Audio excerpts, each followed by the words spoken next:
Hi, my name is Vagrant Gautam, and today, on behalf of my co-authors, I'm going to be presenting our paper, Stop in the Name of Flaws, Disentangling Personal Names and Sociodemographic Attributes in NLP.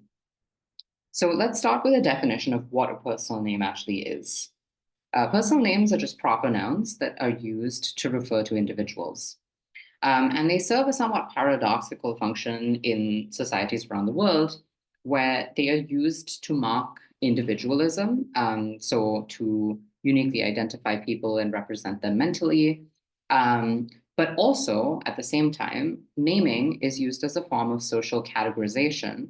And names tend to index categories that are important in a certain societal context, for example, gender.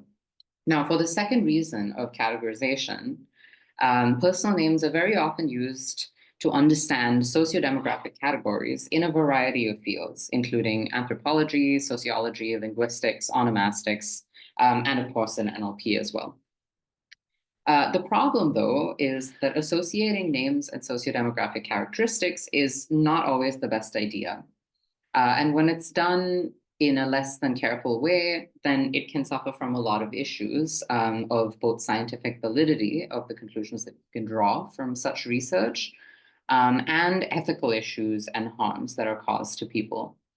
So what we do in this paper is we lay out an overview of all of these issues based on some interdisciplinary background. And then we propose some guiding questions and some recommendations such that future research in NLP that uses names can do better. I'm only going to present a tiny subset of the issues that we cover in the paper today in this talk, and I hope this encourages you to actually read the full paper. So what I want to start by talking about is one of the issues of validity, and it's called construct validity. So construct validity just means how well does some measurable X represent some Y which cannot directly be measured. So of course, in the context of our paper, what we're asking is how much can someone's name tell you about their sociodemographics, whatever category that you're interested in looking at. So as an example and as a visualization that I will use going forward in these slides, Madeline as a name in the context of 2020's USA has a lot of overlap with the category of gender. And what this means essentially is that Madeline is very highly predictive of gender as a variable, since a lot of Madelines are female. But in the context of gender in 2020's USA, it turns out that names as a whole, beyond just this example of Madeline, have rather poor construct validity. So if you look at personal names and you look at binary gender in 2020's USA, and you're looking specifically at the subpopulation of people who are cisgender and normatively named and white, then often this group of personal names is very predictive of binary gender because this group tends to assign very strongly gender-typed names. On the other hand, if you're looking at the subgroup of Chinese immigrants, then personal names become a lot less informative. There's less overlap. And this is because many Chinese immigrants choose to give Chinese names to their children. And Chinese names, when Romanized, often lose the gendered associations that they might have with the Chinese characters. And finally, if you're looking at the subpopulation of non-binary people, and you're trying to assign binary gender to them using names, then you're going to have absolutely no connection between this people's names and the demographic category of interest if you're looking at gender in a binary way. So the issues with not really checking construct validity or measuring error in these settings is that you can basically not know what your error is. And this makes it very difficult to evaluate whether your findings are correct or not, and also for other people to take your results seriously. Because error could be really big.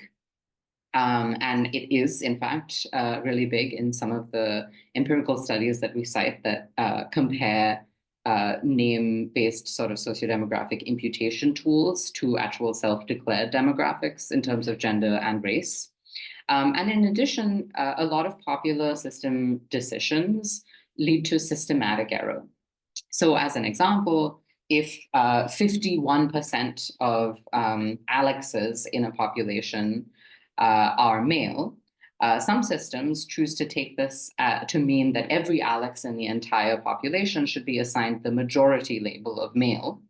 And this, of course, systematically undercounts the number of people who are not male who are also named Alex. And in addition to these sort of validity type issues, errors also cause harms. And this ranges from individual harms, for example, damaging autonomy and dignity, to group level harms like erasure and cultural insensitivity. In addition, name-based identification doesn't really shift power and very often also enables surveillance. And for more discussion of these harms, please refer to our paper. So based on all of these issues that we collate from literature, we also propose some guiding questions for future work. So for example, are you studying names or people, and what aspects of them? Also, what context are you studying this in, which allows you to really think about construct validity in this context and the availability of data, as well as what sort of error you might be working with. What harms are caused and to whom, and can they perhaps be mitigated? And of course, one question that we have at the end of all of this long sort of barrage of questions is it still worth it? And we encourage NLP researchers to think about critical refusal, which is to say, sometimes names are just not the answer that you're looking for. And if you go through these guiding questions and it turns out that it's a situation in which it's too many harms to too many people, or if the error is simply too big or too systematic to really mean anything, then sometimes it's fine to just say, no, this is not something that it makes sense to do. Based on our guiding questions, we also propose some simple recommendations. So one is to use representative data, and another one is to ask people. So when I say representative data, I mean to use representative data or data that is representative of social, geographic, and temporal context. So taking data from one country and applying it to another may not always make sense. Usually it doesn't. And similarly, even in a 30-year gap, using name data at one point in time 30 years later may or may not make sense unless you're looking at the same sort of subpopulation, because naming practices change a lot in that sort of time interval. And the second part of this is also that names should be used for exactly what they represent. And this essentially means that if you have baby name data that shows you sex at birth of an infant, then what you have is baby name data that shows you the sex of an infant. You do not have gender of adults, and it doesn't really make sense to transfer it to that situation and make big claims on it. The second recommendation that we have is to ask people, because this also allows you to create a baseline of goal data against which to compare, let's say, your name-based imputation data, and quantify the amount of error that your system has. But also, if you're trying to measure some downstream goal like participation or access or barriers to publishing or something like that, it might make sense to just not use names and to instead consider some other types of methods to answer your question. In addition to these, we have one important normative recommendation, which is that attempting to infer someone's identity using names is simply unacceptable due to the range of concerns that we list in our paper. And in addition to that, we have a bunch of other recommendations, including that we should all ground our work in the ethical principles of autonomy, justice, and beneficence. So please read the full paper and tell your friends. It contains interdisciplinary background on names and naming. We have this whole list of problems and a lot of interesting citations about associating names and sociodemographic categories. And finally, we encourage you to use our recommendations in your work going forward. Thank you for your time.